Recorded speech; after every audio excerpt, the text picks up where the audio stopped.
I bought a CB, a ham radio, a few things. I bought some old transistor radios. And I'm messing around a bit with those. And this transformed into a dream one night. I was taken, I believe, from this dream to another level. And this particular day I had tested my radio. I was trying to get a hold of this lady I knew. We had become decent friends, utilizing these radios like we did, communicating a lot. And on this particular day I called out her call sign, and I thought I heard her respond, but then it stopped. And there were a series of digital sounds. Sounded like the letter G. G. G. J. G. G. I'm like, I don't know if that's my radio. I'm tinkering with my radio, and I'm getting some other digital noise. I'm concerned at this point. I never usually have an issue communicating with this particular person. And I know that we've went out for a coffee or different things and shared some ideas and looked at each other's equipment. So I know where she lives.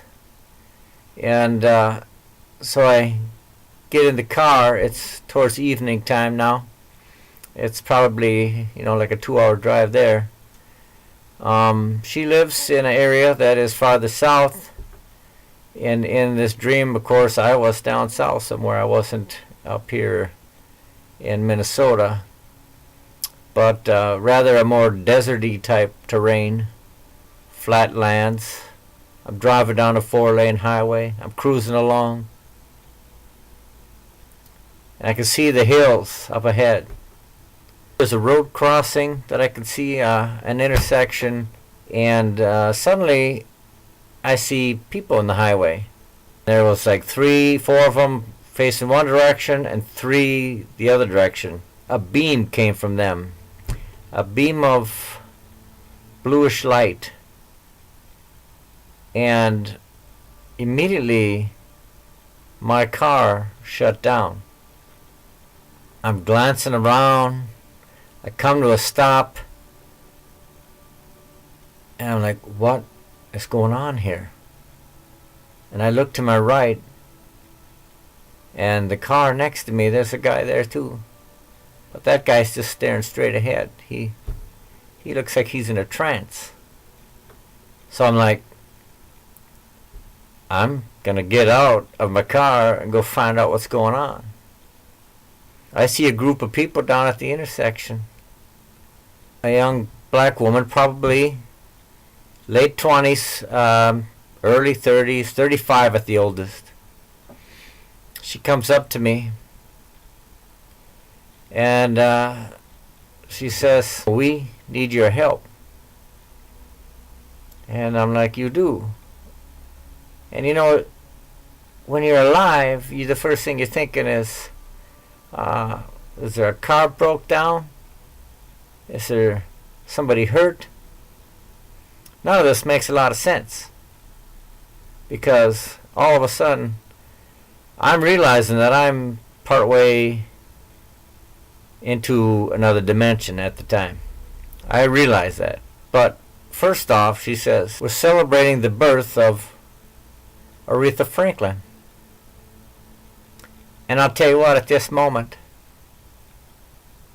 I had no idea that Aretha Franklin had passed on. Maybe it was in the news. I didn't watch news that much. But this is in September, when the dream occurred, late September. And I found out that the next day, I looked on the internet and found out that Aretha had just died on the 16th of August. So it had just happened. God bless. So, she says, yes, we're going to celebrate but she didn't say celebrate the life of Aretha Franklin. She said, we're celebrating the birth. So, like birthday. Her birthday isn't in September. I mean, I looked it up, so it's not. So, I don't quite know the meaning behind the birth of Aretha Franklin. Is it the rebirth? Or is there a birth moment when you die where you birth back into the other side? I don't know what the meaning is. But I immediately become aware that these people that are all standing there are all good friends of Aretha Franklin that have come together. The spirits have come together to celebrate her birth. And I realized the lady I'm talking to, she was either a singer or, maybe in the movies or something. And it just starts coming to me that these are all very close friends of Aretha's. And that they were there to share the moment. Why they happened to pop up right on that intersection out in the middle of a desert-like terrain, just as I'm coming by. Coincidentally, maybe they were on their way to celebrate, and I just happened to be in a position where they could call on me, and they did. Makes no sense, right? But, so, next thing you know, it's like a flash, like a blink. We're not on the highway no more. We're at this musical joint. It's on a corner street. There's some steps, probably 6, 7, 8 steps going up into it. And we get up in there, and we dissolve into the crowd. I mean, it's a busy crowd. And they're telling me the type of music. I took some music classes in college, but I don't have a good memory for all of those. But they were telling me it was swing. This is swing music. Some jazz and some different things like that. I'm like, well, that makes sense. That's something she'd really enjoy. And so I was in there, in this musical place. People are enjoying themselves, and the dead people are mingled right in with all the living people. They're all mingled in. And really, the only way I could tell was that I just happened to recognize the ones that had been out on the highway. I recognized those folks. And so I could kind of tell which ones were the living from the dead. Otherwise, I had a hard time telling. And nobody else knew that there were spirits in their presence, dancing, enjoying the music, having a good time. It was a good time. You could tell they were having a great time. It was a celebration for Aretha Franklin, and it was her night, and they took her out and made sure she had fun. Aretha never talked to me throughout this entire thing. It was mainly the one woman who did all the talking to me. And when I say talking, she's not talking with the mouth. It's all just coming to me. She's telling me what's going on in my mind. She's not speaking so much. Maybe a little bit when we were first down by the road, but through most of it, it was all just, she was telling me, and I just knew by my mind, okay, I know that that's Aretha Franklin over there. I know now that you're all friends. I know now that this is swing music, and I'm knowing each little thing by the things she's sending me. Aretha did not talk to me. As a matter of fact, when I was on the road by her, and I was standing there, and she looked kind of shocked. She probably felt a lot like me. She did not, recently deceased, did not know how to feel about things, maybe. She just looked happy, but, a little bit reserved because of it probably was a strange experience as it was for me. And all of a sudden we're in this kind of an observation type room. There's a light there, kind of generally a white light presence. She says to me, "We need your help now." And I get this thought about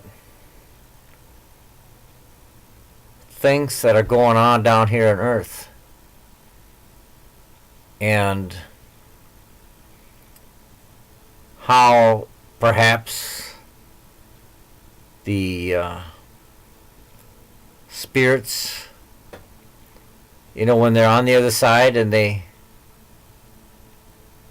look back across now that they're past, and they have the realization for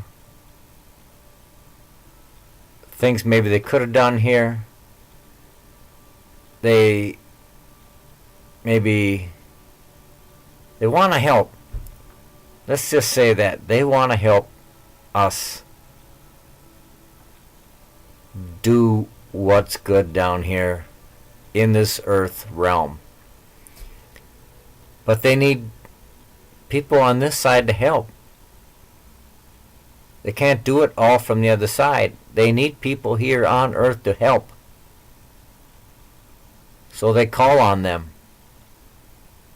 And they ask them, "Can you provide this information? Can you provide prayer?"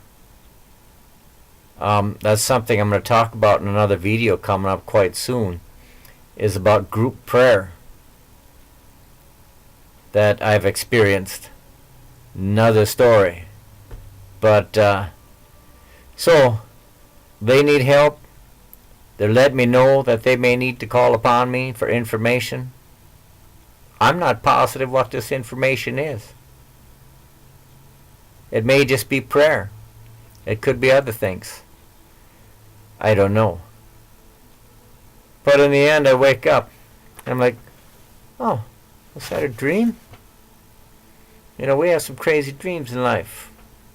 But I had no connection with Aretha Franklin whatsoever. So, I did not know she had passed. If I did, it had long slipped through my mind. God bless her. But I look back and I see she lived a nice full life. Had some beautiful music. And sounded to be a very beautiful person. And I'm glad that she's crossed over, if that's what that dream is telling me. Was there a moment during that dream where I personally got myself partway between the realms, was invited over? Who knows, right? We're not going to know. But I got to say, the occasions keep occurring. And I'm going to keep learning what I can learn. And I'm going to keep helping where I can keep helping.